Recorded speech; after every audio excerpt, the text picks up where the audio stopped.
The coffee in the research vessel's mess hall tasted like recycled despair, which was accurate since it was literally recycled water run through synthetic coffee substitute. Dr. Liam Cooper was contemplating this philosophical tragedy when Captain Hayes appeared beside his table with the expression of someone who'd run out of good options and was now implementing terrible ones. "We need to talk," she said, which was never a good opening. "If this is about the grammar correction I sent you on the fuel requisition forms, I stand by my assessment that split infinitives undermine command authority." "It's about Vixara." Liam set down his mug carefully.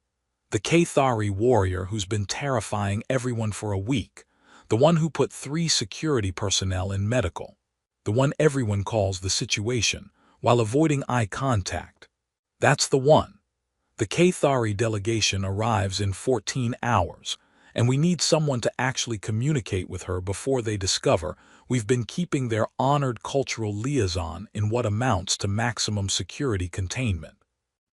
And you're telling me this because you're a xenolinguist, because you understand alien communication better than anyone on this ship, because you're the only crew member she hasn't tried to physically attack yet. That's because we've never been in the same room. That's not a qualification, that's just statistical luck." Hayes sat down across from him, and Liam noticed the dark circles under her eyes, the tension in her shoulders. "Liam, I'm out of options. Every interaction we've had with her has ended badly. She responds to everything with aggression, refuses all overtures, and our translator keeps giving us readings that make no sense.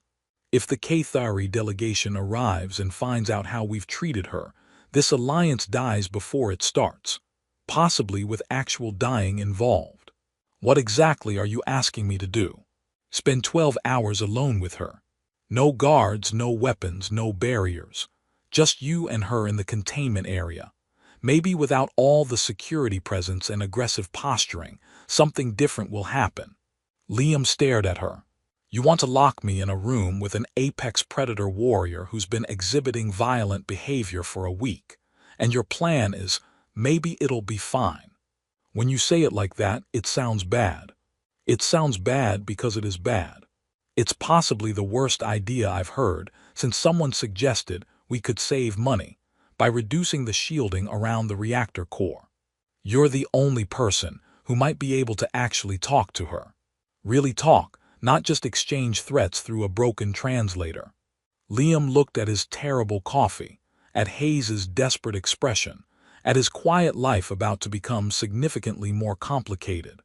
"If I die, I want my browser history deleted." "Deal." 20 minutes later, Liam stood outside the reinforced containment area, watching through the transparent aluminum barrier as Vixara moved inside. She was magnificent in the way storms were magnificent, beautiful, powerful, absolutely capable of killing you. Nearly 7 feet tall, she moved with fluid grace that spoke of perfect muscle control and predator instincts. Her skin was dark blue, almost midnight, covered in bioluminescent markings that pulsed and shifted with her mood. Currently, they were angry red, had been angry red for 4 straight days according to the logs. She wore minimal Cathari combat attire, practical straps and bands that protected vital areas while leaving most of her muscled frame exposed. Her arms showed scars, old ones, the kind earned through combat. Her hair was deep black with natural silver streaks, kept in a complex braid that fell down her back. And her eyes, green with horizontal pupils like a predator from old Earth, tracked every movement outside her cell with unsettling precision. "We're putting you in there," Lieutenant Park said, checking her stunner for the 3rd time. "I know, I was there for the briefing, still a terrible idea. You've got the panic button, press it, we'll be there in 30 seconds. Which will be about 29 seconds after I'm dead if this goes wrong." They gave him a crash course in Cathari body language that his terrified brain forgot immediately. Something about markings and posture and threat displays that all blended together into white noise. They gave him 15 minutes to make peace with his mortality. Then they opened the door. The pneumatic hiss as the door sealed behind him sounded like a coffin closing, which wasn't ominous at all. Vexara stopped moving the instant he entered. Those green horizontal pupil eyes locked onto him with the kind of focus that made every prey instinct his species ever evolved start screaming. Her bioluminescent markings shifted from dull red to bright crimson, pulsing faster. A low sound emerged from her chest, not quite a growl, not quite words, something that made his hindbrain certain that he was about to die. The translator in his ear rendered it as territorial challenge with lethal intent. Liam's body made a decision before his brain could interfere. He sat down, just dropped to the floor, cross-legged, hands visible on his knees, trying very hard to look like the least threatening thing in the known universe. It wasn't difficult. He was 5'10", maybe 170 pounds, and his most dangerous quality was his ability to identify grammatical errors. Vexara moved toward him, and every step was controlled power. She could probably cover the distance between them in a second if she wanted. Instead, she approached slowly, deliberately, like a predator assessing prey that was behaving strangely. She loomed over him. Up close, she was even more impressive. All muscle and barely contained strength, scars telling stories he didn't want to know, claws retracted but visible in her fingers. He could smell something like ozone and wild storms, something fundamentally alien that his brain couldn't quite process. That sound continued building, and the translator kept trying. Challenge response expected. Submission inadequate. Confusion at behavior pattern. Wait, confusion. Liam pulled out his tablet slowly, moving like he was defusing a bomb. Vexara's eyes tracked the motion, but she didn't attack. He pulled up the raw translation data, the phonetic analysis, the linguistic structure. His terrible coffee suddenly made sense. The translator was using the wrong Cathari dialect filter. "Oh, you have got to be kidding me," he muttered. Vexara tilted her head and her markings shifted slightly toward orange. The sound changed tone. Liam looked up at her, meeting those predator eyes. "We've been translating you wrong, all week, every single interaction. The software's been running your warrior caste dialect through a diplomatic caste filter, and it's been turning everything you say into threats when you're actually just confused." He showed her the tablet, the phonetic breakdowns, the mistranslations highlighted. What the crew heard, "I will tear your flesh and feast on your weakness." What she actually said, "Why do you respond to greeting with rejection? This violates protocol." Vexara stared at the tablet. Then she made a sound that the translator completely gave up on, just displaying untranslatable, insufficient data. But Liam was pretty sure it was laughter. "Your people imprisoned me because your word tools are broken." The translation came through clearer now that he'd adjusted the filters. Her actual voice carried nuances, frustration, yes, but also dark humor. "We imprisoned you because we were terrified and completely misunderstood every single thing you said or did." She sat down across from him, and the movement was so sudden he almost bolted. But she just sat there, studying him with those unnerving eyes. "You understand fear. You show submission behavior, but you stay." Her markings were cycling through colors now, orange mixing with red, some internal process he couldn't read. "This is unexpected from soft ones." "Soft ones? Your species, soft, weak-bodied, easily broken." She tilted her head again. "Why do you stay when you could flee?" "Nowhere to flee to. Doors locked. Also, running seems like it would trigger chase instincts, and I'm pretty sure you're faster than me." That sound again, definitely amusement. "Much faster. But not chasing. You sit like prey that submits but speak like, not prey, strange." "I'm a linguist. Strange is kind of my job." Liam pulled up more translation data. "Can we try something? I'm going to recalibrate this translator in real time. Just talk to me about anything. I need to hear your natural speech patterns." For the next hour, they talked. Slowly at first, with frequent stops while Liam adjusted algorithms and corrected filters. But gradually, The actual meaning started coming through, and what emerged was nothing like what the crew had been hearing. Vexara hadn't been threatening anyone. She'd been trying to follow proper Cathari greeting protocols, ritual challenges to establish hierarchy, formal combat positions to show respect. Every time the crew responded with fear or defensive posturing, they'd been telling her in Cathari cultural terms that she was beneath acknowledgement, not worth proper response, essentially worthless. "No wonder you were angry," Liam said, scanning through a week's worth of mistranslations. "We've been accidentally insulting you in the worst possible ways." Not angry, confused, hurt. She said the last word quietly, and her markings shifted to colors he didn't have reference for yet. "I came to build alliance, to show my people that yours is worthy of respect. Instead, cage, rejection, treatment like criminal who has dishonored self. I'm sorry, we got everything wrong." "You did not get me wrong. You fixed word tools. You sit with warrior without weapons or fear fleeing. You speak honest words instead of threat response." Her markings settled into steadier orange. "This is acceptable." They kept talking. He learned she had 2 siblings back on her homeworld and missed them intensely. She found human music rhythmically confusing but emotionally interesting. She thought the research vessels' recycled air smelled like her planet's coastal regions, though she wouldn't explain why that was significant.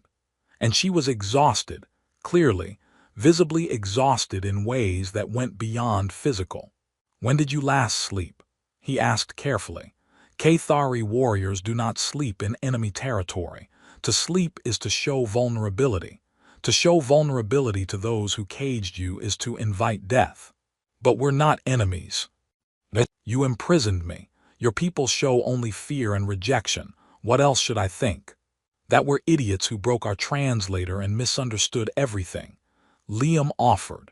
"That we're trying to figure this out, and failing badly, but not maliciously." She studied him for a long moment. "You are different from others. Why?" "I'm a linguist. I spend my life studying how communication fails. Also, I'm probably too tired to maintain proper fear responses anymore."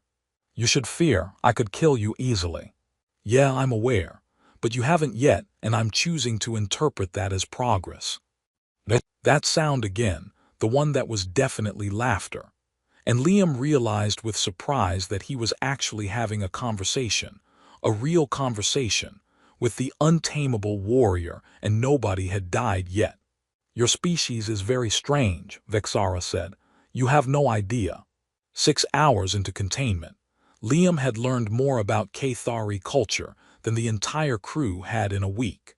He'd learned about their warrior hierarchies, their honor codes, their complex social structures based on combat prowess and demonstrated capability.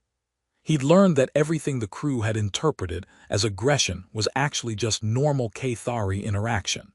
They established relationships through challenge and response, through testing and proving, through what humans would call fighting but Cathari considered conversation. And he'd learned that Vexara was desperately, profoundly exhausted. Her movements were getting slower, less precise. Her markings were flickering irregularly instead of pulsing steadily. She kept losing her train of thought mid-sentence. The exhaustion was making her more volatile, more reactive, her control slipping in ways that clearly frustrated her. "You need to sleep," Liam said. "Cannot. Vulnerability in enemy territory means death."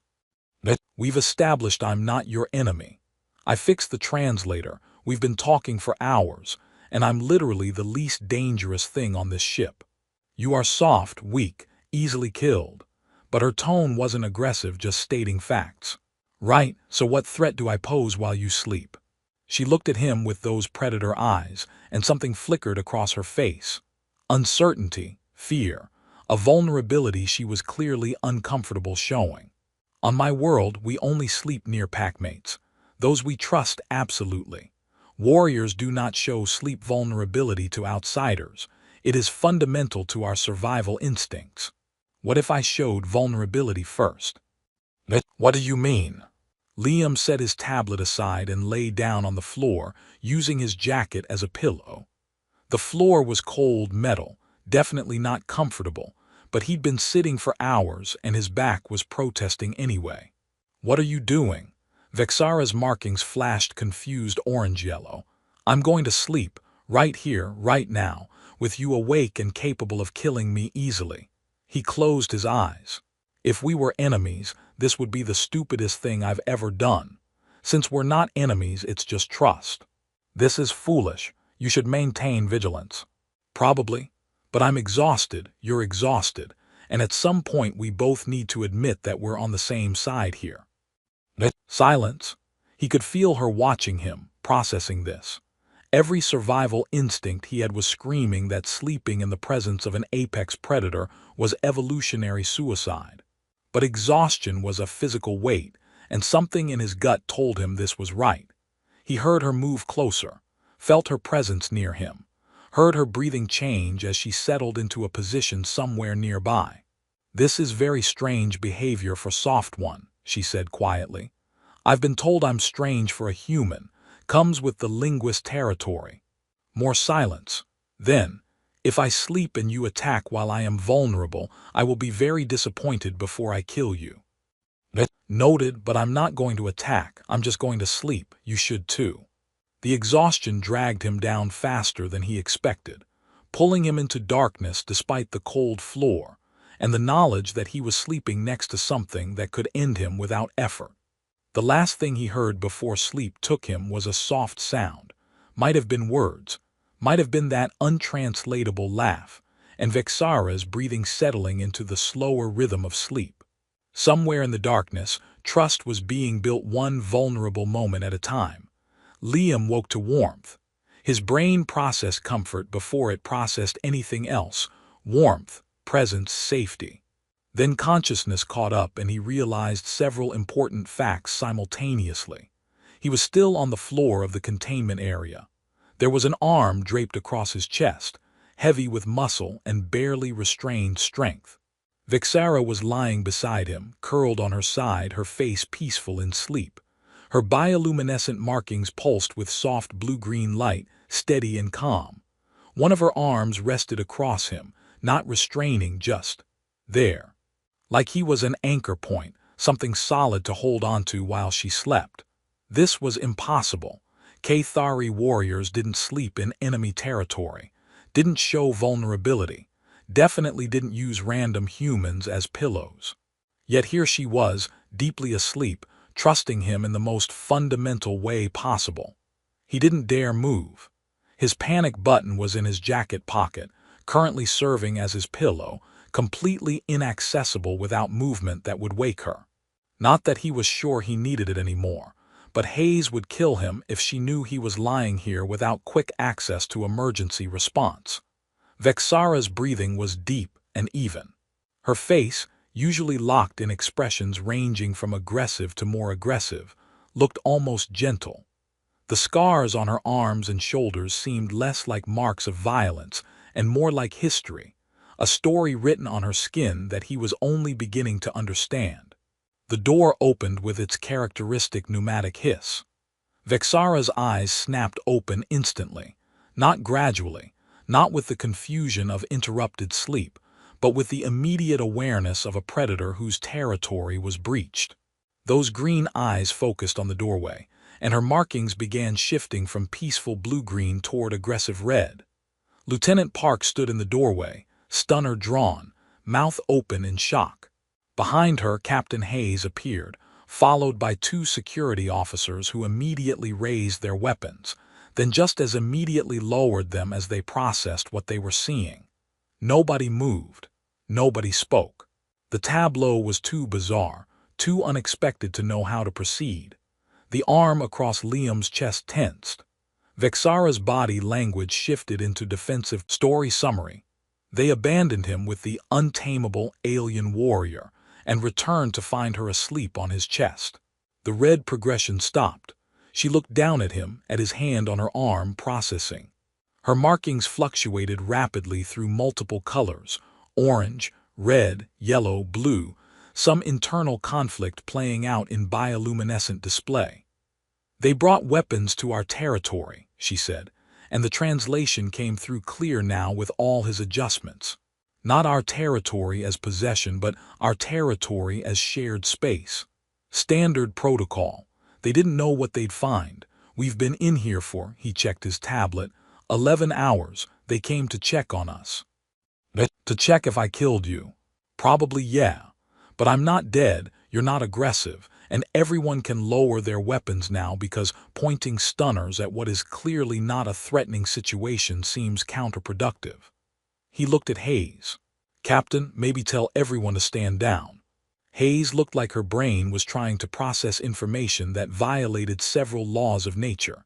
Dr. Cooper, are you unharmed? Define unharmed.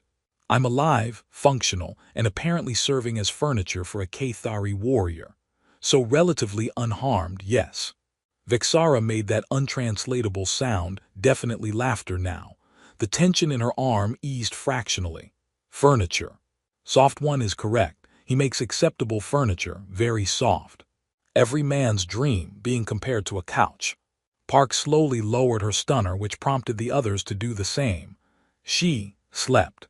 Captain, Cathari warriors don't sleep in hostile territory.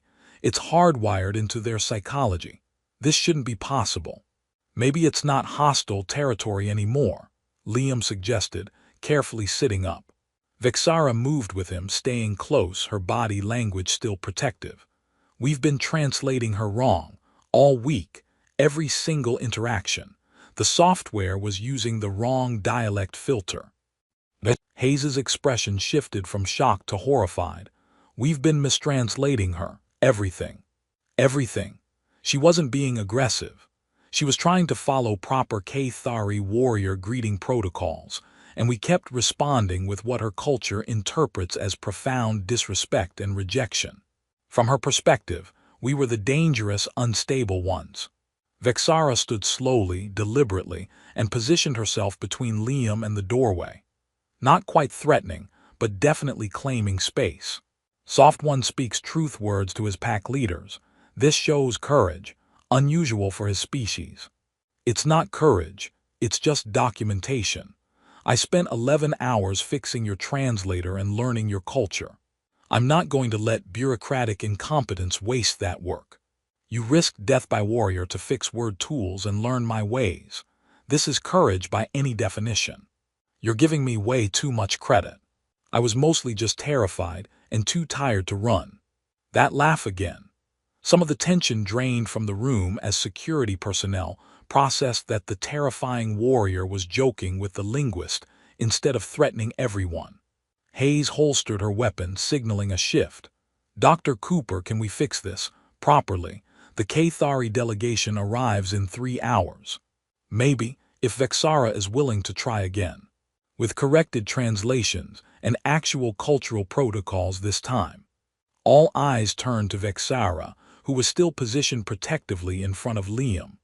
Her markings cycled through several colors, considering, debating, processing. Soft One showed trust without weapons when all others showed fear with weapons. He slept in my presence as equal, not as prey. He fixed broken word tools and learned my culture ways. She looked back at Liam with something that might have been respect. If his pack will honor the same trust path, I will try peace path again. We will, Hayes promised. You have my word as captain. Then I will make this attempt. Vexara paused, then added with clear amusement, but Soft One stays close. He makes very acceptable furniture, and I may need rest again later. Liam groaned. I'm never living this down, am I? No, Hayes said, but she was smiling. No, you're not. 3 hours later, the Cathari delegation arrived in the docking bay with formal ceremony. 4 of them, each matching Vexara's impressive height, their bioluminescent markings displaying colors that Liam was beginning to understand indicated rank and status. Deep blue for the lead ambassador, lighter shades for the others. They wore elaborate ceremonial armor that probably cost more than the entire research vessel. Ambassador Thexvir, the lead diplomat, distinguished by geometric patterns in his markings, studied the assembled humans with those predator eyes. Then he launched into what Liam's corrected translator, now rendered as formal territorial assessment mixed with hierarchical challenge. It wasn't aggressive exactly, just Cathari protocol for establishing who stood where in the social hierarchy. Captain Hayes, coached by Liam for the past 2 hours, responded with appropriate counter-challenge. She established herself as pack leader of this territory, welcomed warrior equals to neutral ground, acknowledged the honor of their presence. Her phrasing was careful, precise, using the formal constructions Liam had taught her. Thexvir's markings shifted to pleased yellow-green. Your words honor protocol, human captain. This is dramatic improvement from earlier communications, which were. He paused diplomatically, confusing and concerning. We had severe translation difficulties, Hayes admitted, using the phrasing they'd rehearsed. Our understanding was profoundly flawed. We offered deep insult through ignorance, not intention. We seek to correct this. Ignorance acknowledged and corrected demonstrates wisdom. This is acceptable path. Thexvir's attention swept the assembled crew. Where is Vexara, warrior sent to assess your people? We received concerning reports of complications. Here, Ambassador. Vexara stepped forward from her position behind Liam, and he realized with private amusement that she'd been using him as a shield again, hiding behind the smallest human in the room. Her markings were carefully controlled neutral orange. I am present and prepared to report. The 4 Cathari diplomats studied her with intensity that made the air feel charged with potential violence. Then, simultaneously, they performed what Liam's translator called warrior's acknowledgement of survival and adaptation. A complex movement that involved lowering their center of gravity while raising their arms, palms forward, claws extended. It looked like a bow crossed with a threat display, which probably summarized Cathari culture pretty well. Vexara returned the gesture with perfect form. You survived first contact with unknown species, Thexvir said formally. You adapted to severe cultural confusion and technological failure. You found ally path where violence path would have led to war and dishonor. This brings honor to Cathari assessment protocols and to your bloodline. I was aided, Ambassador. Vexara pulled Liam forward with a hand on his shoulder, gentle despite her strength. This soft one, designated Liam Cooper, showed trust without weapons when his pack showed only fear with weapons. He corrected broken word tools. He learned Cathari culture ways. He demonstrated ally behavior when all others demonstrated threat behavior. 4 pairs of predator eyes focused on Liam, with unnerving intensity. He tried not to look like prey, suspected he was failing. You are the furniture human, Thexvir asked, and Liam was going to kill whoever put that in the official reports. I'm the linguist who fixed your translator and didn't die, yes. He makes acceptable sleeping surface, Vexara added with what had to be deliberate mischief. Soft but not weak, strange thinking but honest speaking, very adequate furniture properties. Thexvir made that untranslatable sound, definitely laughter. Humans confuse threat display with furniture providing.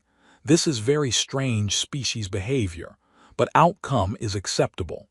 Your species shows learning capacity and trust offering, human captain. This indicates potential for strong alliance. The formal negotiations proceeded in the conference room.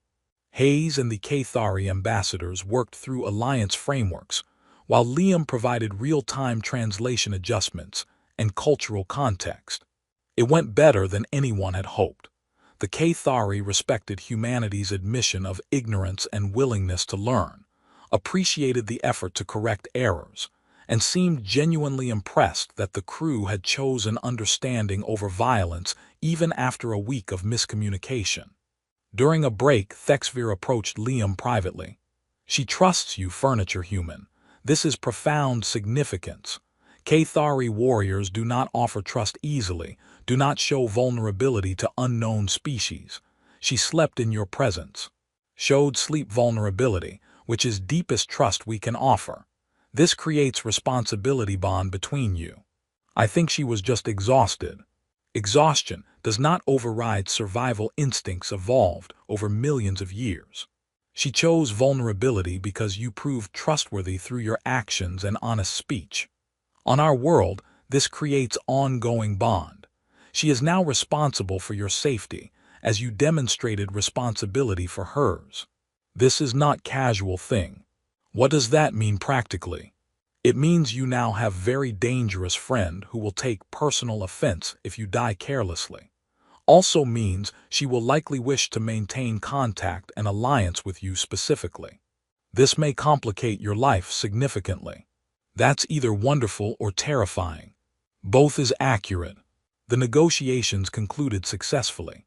Alliance frameworks established, cultural exchange programs outlined, translation protocols thoroughly corrected and documented for future use. Hayes looked like she wanted to cry with relief but maintained professional composure. Vexara was supposed to leave with the delegation. Her assessment mission was complete, her report filed, her duty fulfilled. But as the Cathari moved toward the airlock, she hesitated. Her markings flickered through uncertain colors. "Furniture human," she said, and Liam accepted that this was apparently his name now. "You will continue cultural learning. Improve understanding of Cathari communication for your people." That's the plan. Someone needs to make sure the translation software doesn't cause another diplomatic disaster. This is wise thinking. Pause. Her markings shifted through colors that might mean uncertainty or consideration. "I could remain here.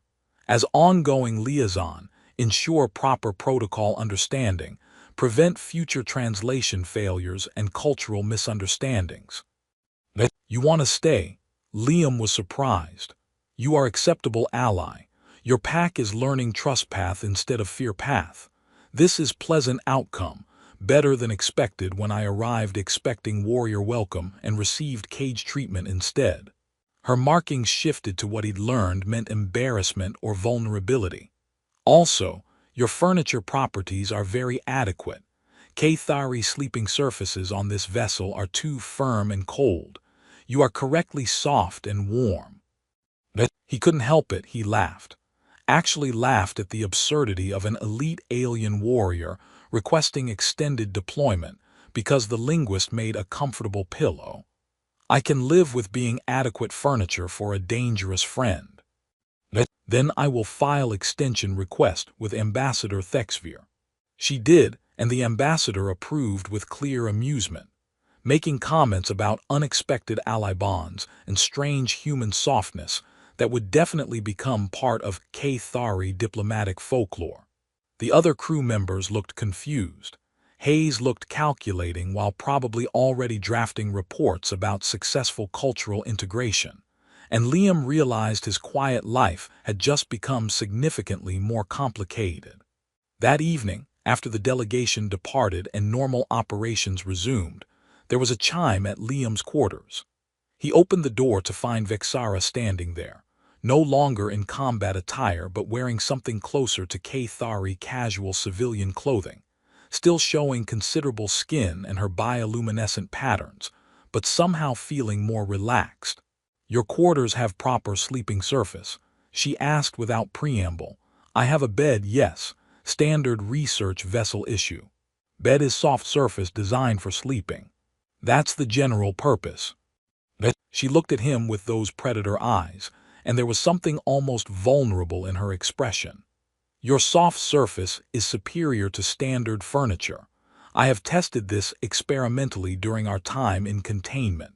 Cathari quarters on this vessel are inadequate for my comfort needs." "You want to sleep here?" Liam asked, because his life was apparently just this now. "Your presence is comfortable. Alibond makes shared sleeping territory appropriate by Cathari cultural standards. This is acceptable practice among packmates. He should probably check protocols about this. Should definitely consult command about hosting alien liaisons in crew quarters. Should at minimum ask Hayes if this fell under standard diplomatic exchange programs. Instead, he just opened the door wider. "The bed's probably big enough for two. Fair warning, though, I apparently snore sometimes." I make territorial rumbling sounds during deep sleep cycles.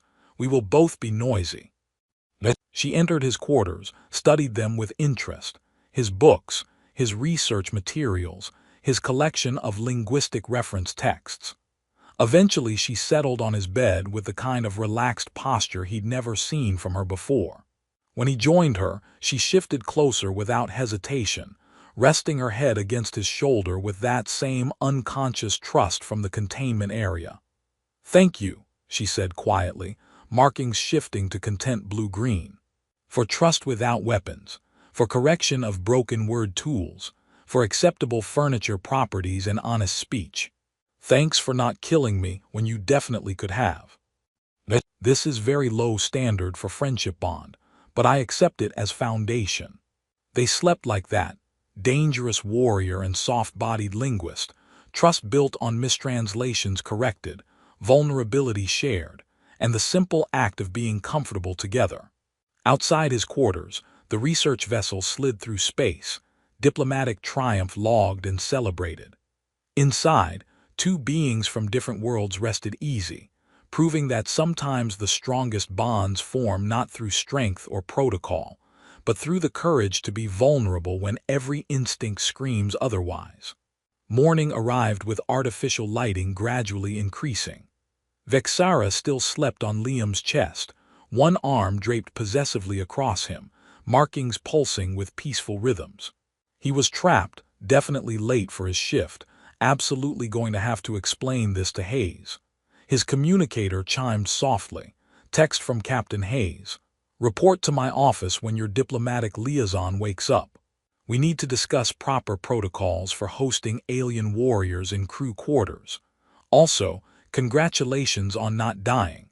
I genuinely didn't think you'd survive this." Liam texted back one-handed. "Thanks for that vote of confidence, Captain. You turned our worst diplomatic incident into our most successful cultural exchange, by being comfortable furniture. That's either genius or the strangest accident in first contact history. Can it be both? With you, probably." Vexara stirred against him, making that territorial rumbling sound, nuzzling closer with unconscious affection. Her markings shifted to warm orange, content, safe, trusted. Somewhere between being locked in containment with an untamable warrior and becoming her preferred sleeping surface, Liam had found something completely unexpected. Not just an ally, not just diplomatic success, but genuine friendship built on the simple foundation of trust without weapons, honesty without fear, and willingness to be vulnerable when everything in your biology screams that vulnerability equals death. Turns out the most untamable thing about Vexara wasn't her warrior training or her predator instincts or her physical strength. It was her capacity for trust, once someone proved worthy of it. And Liam, soft-bodied, strange-thinking furniture human, had earned that trust by doing nothing more complicated than being honest and falling asleep first. Sometimes the best victories don't come from strength